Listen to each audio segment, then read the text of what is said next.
No bad words. So anyway, so he created something called the Great Mahele, which was a land transfer.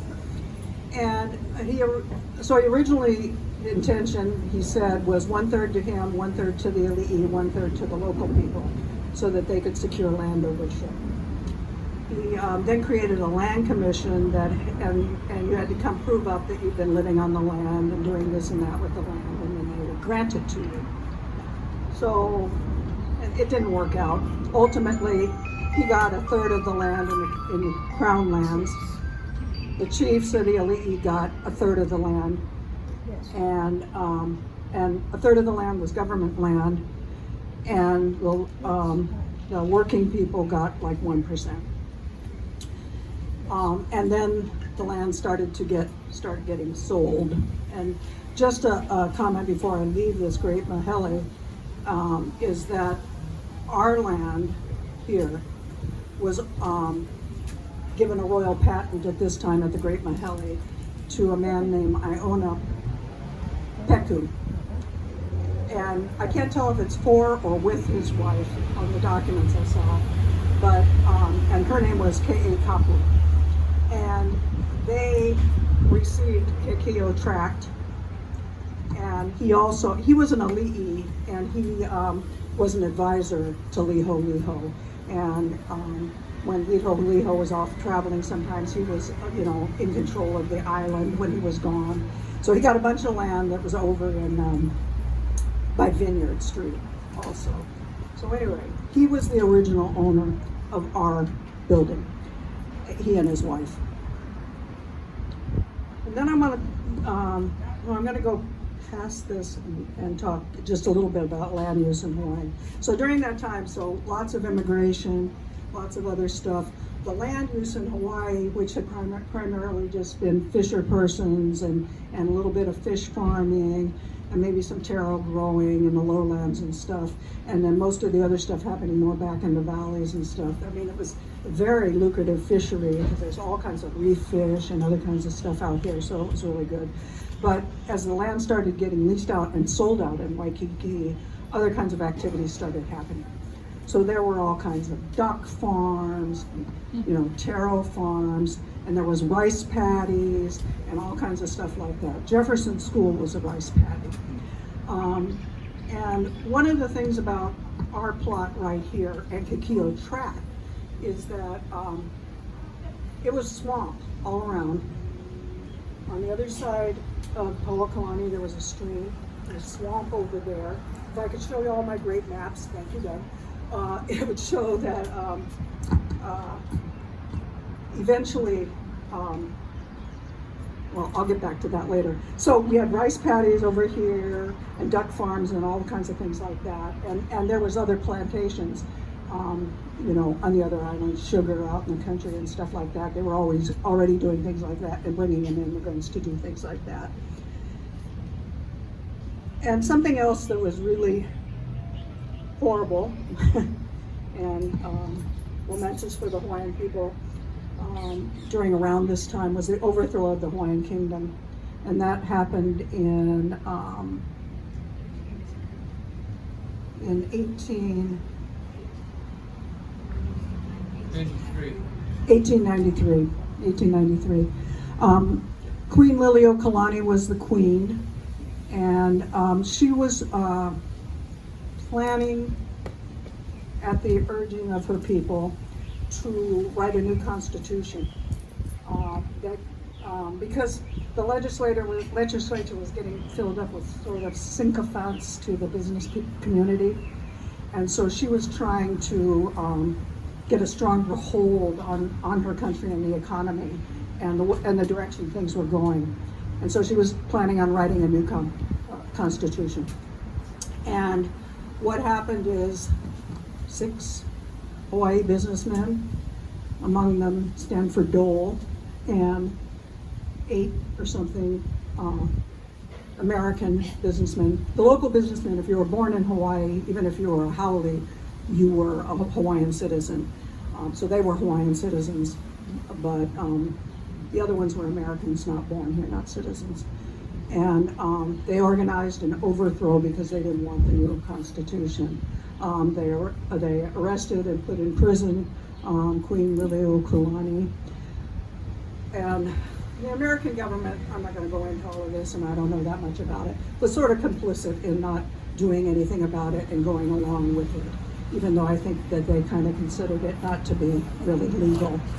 And so the provisional government refused to acquiesce to demands of U.S. ambassadors and stuff like that. And so eventually Liliuokalani abdicated rather than having her people go to war against the businessmen who they probably weren't going to win against.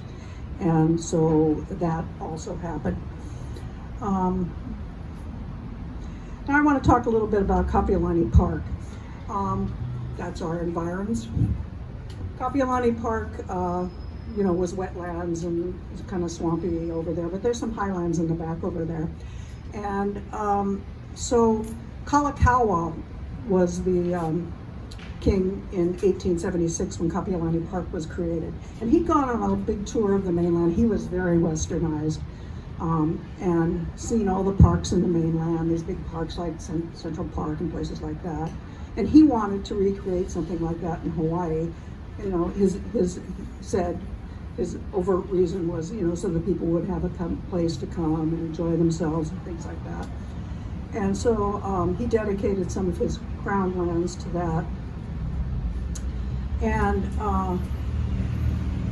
he named it after his wife, who was Queen Kapi'olani. And there's a nice statue of her in the park. And every day when I walk by, I thank the Queen for the park because I think she was probably a good influence on him. And so, he, because I'm not sure how altruistic he really was in creating the park. But we have our park, and so we thank him and her. So they created the park and the Kapi'olani Park Association, and they sold shares. And Kalakaua had one of the shares. He got 50 shares for $1. Of course, he donated the land, but they also wanted this area to become more profitable. And so the primary reason is he was a party boy, and he wanted a gambler and whatever, and he wanted a racetrack. And also, they sold, as part of the subdivision, all the big properties along the beach to all the really rich old white guys. And so that's how the park started. Our founder, James Makee, was the first director of the association, the Park Association. Another director, and I just want to say this because I love baseball, was Alexander Joy Cartwright. And Alexander Joy Cartwright was a local businessman, and he was the first fire captain, and I have a great picture of him because he looks really distinguished in his huge fire hat and his beard. But anyway, the most important thing about him is that he's alleged to be the father of modern baseball. And so they do tributes to him down at Cartwright Field often and bring baseballs for him and stuff like that. Now, it's not quite true he really invented baseball, but he solidified some of the rules. So anyway, an aside. And Melissa went to the baseball game at UH today that I didn't get to go to. And so they beautified our park with all these water features like they had on the mainland. And since there was all this swampland, it was really easy. So they had all these waterways where you could take your boat around, and build pathways up to where the racetrack was. And and they made some water features and some islands in there. And one of the islands, the biggest one, was called Makee Ailana. And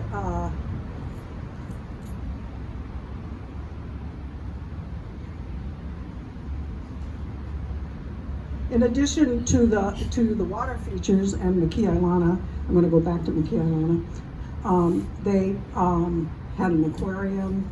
They added the Kodak Hula show. They put the zoo over there after later. But back to Makee Ailana. Makee Ailana was a kind of a destination.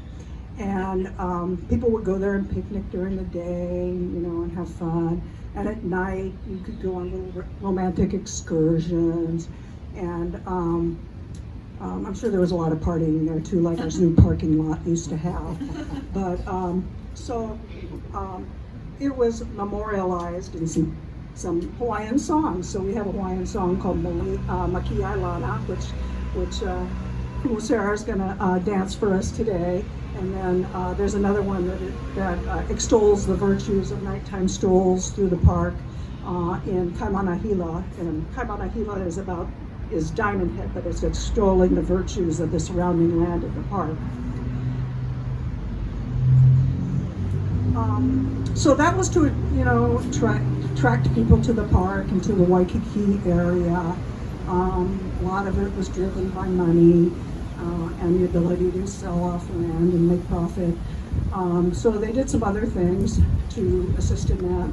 And one of the major things they did was to harden Kapahulu Avenue, which was Kalakaua Avenue, which in the old days was called Waikiki Road. And Waikiki Road went from downtown down to the park. And they had to have bridges on it to get over to cross some of the streams and stuff that were there. And then soon after that, in the early 20th century, they had trolleys that went from there down here that could also bring people down to this area of town. So, the other thing that happened is big time tourists were coming to Hawaii. It was becoming a tourist mecca. And so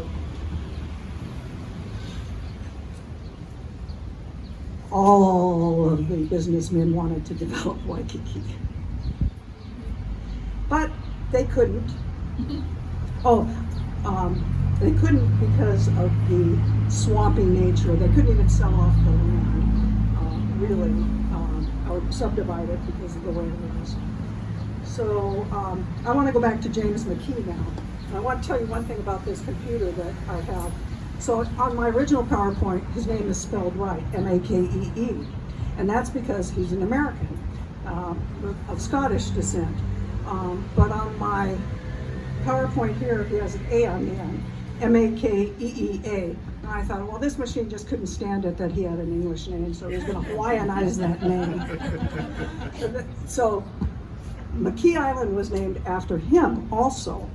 And so he was a great friend of Kalakaua. I was partied with him all the time. Was a business buddy. They owned a sugar plantation on Kauai. He owned a big plantation ranch on Maui called Lokilani, which means rose. And he often was at luau's and parties, gambled and horse raced with King Kalakaua, who is our beloved King Kalakaua, who also brought us hula back to life, and for whom the hula festival is named, which just ended yesterday. And I was supposed to be there, but I didn't get tickets, so I'm here. So Makee Road was one of the roads that came off of Waikiki Road, and it went to the park, and it went to Makee Ailana, and just a little bit up here, and then it didn't really go anywhere but right across over there. And there was a path that connected it to Montserrat, but it didn't go up any further. And that was named for Captain Makee also. Makee Island was named for him because of the Park Association and because he was a friend of Kalakaua's. And so, and then on Makee Ailana, there was also the original bandstand, the one that's in the park. That was on the island too, so they would have regular band and events there all the time. So it was a very similar use of the land that we also have, kind of like now with our big event this morning. I'm sure the band was over there playing, the Royal Hawaiian Band played in that bandstand too. So here we are at Kahio Tract.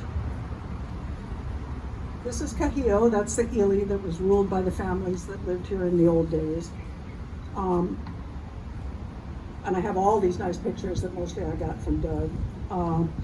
that show it in relationship to the other features around. But it was bought up by somebody named Bruce, no, I'm forgetting his name, Cartwright. He was Joy Cartwright's son, the one who was the first fire captain. And he bought this land around here in 1896. And then a year later, there was an entrepreneurial Chinese businessman who was worked also with James Castle on lots of things. And he bought this from Bruce Cartwright, and then he also bought the last piece of this land, which is where the Aston Hotel is, from a lady called Mary Limon, and they were actually French. So Lemon Road is named after her. Cartwright Road is named after Bruce Cartwright, who originally owned these properties. So William Makee bought these properties in 1897, and it went basically from Kalakaua all the way up just past where Kahio Road was now. It used to be called Hamohamo Road. Then it went up Pauakalani on that side to the road. So it was kind of a big triangular tract. And William Makee subdivided into 107 units around here. And so there's lots of really cool maps that show our little subdivision in here. And it was one of the early ones. Kaimaki was subdivided early. They couldn't really subdivide Waikiki because it was too swampy. But Kikio was called Kula land, which was high land, so higher land. It was pasture land. So we might be a little safer in the future, but it's not that high.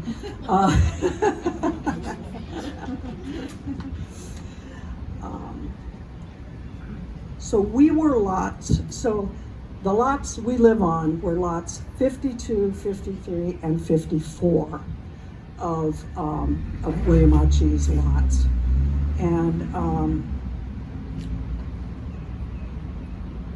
And they were bounded by Makee Road. And before I get to that, I want to go to the dredging of Waikiki before I go back to the lots. The dredging of Waikiki, or the Waikiki Development Project, happened between 1921 and 1928. And again, it was driven by speculators pressuring the government officials to allow it to happen. So they said, oh, it's all the mosquitoes, diseases, spreading over there. We need to do something about this unsightly mess over here. So they decided to drain and dredge all the swamp area and create the LOI Canal. So they did over a 7-year period of time. And they took the fill from the dredging and dumped it in Waikiki.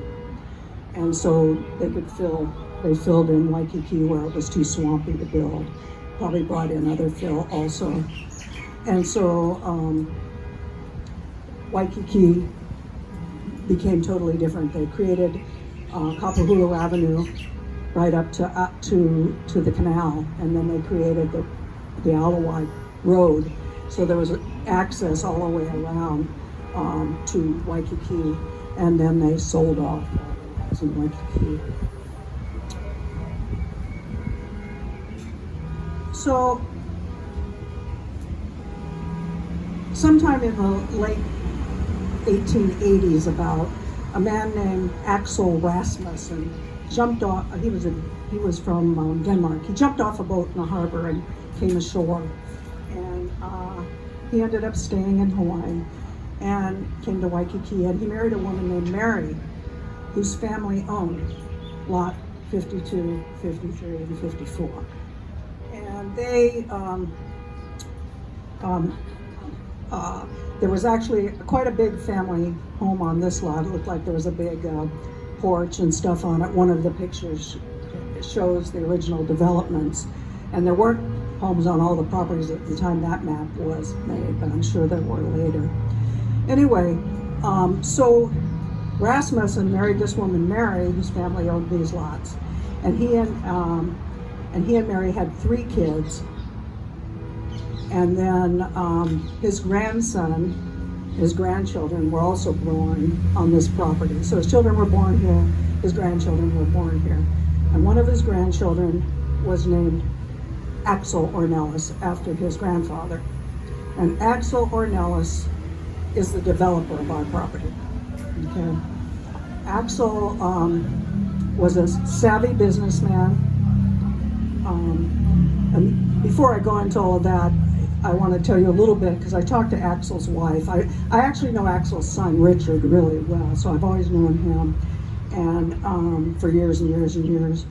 And so Axel and his twin brother were born on this property, as were his parents and aunts and uncles. And Waikiki wasn't busy in these days. The park was there, you know, by their time they had drained it, but the horses were still in the park. You could go over there and ride the horses, take care of them. They surfed, they ran around Waikiki, which was starting to develop, but wasn't a very big place.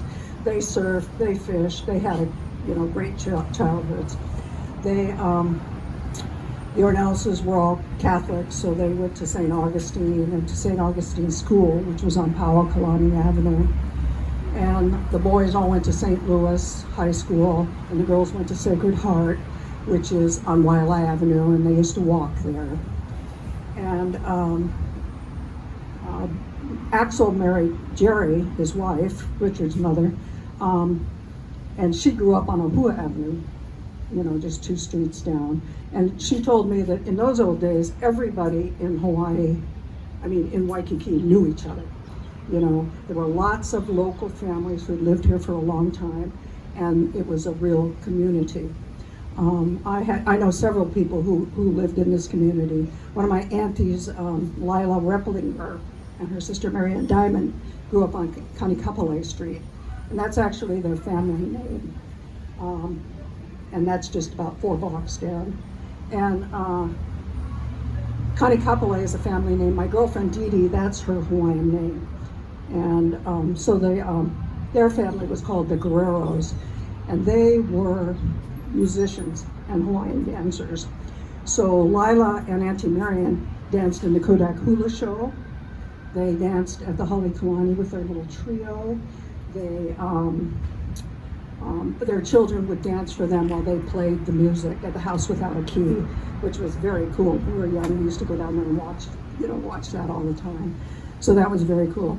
And another friend of mine grew up in that little brown shack that's on the other side of Crescent Park. And his name was Timmy Kaapuni, and he was a bailiff at Family Court. And when I was young, he and I were good friends, and his grandma grew up in that house, and his mother, and so he would be over here all the time playing with all the Ornelas kids and everybody else, because it was a great place to hang out in those days. So jump forward to the 50s and 60s. Everybody has moved out of Waikiki that can, pretty much.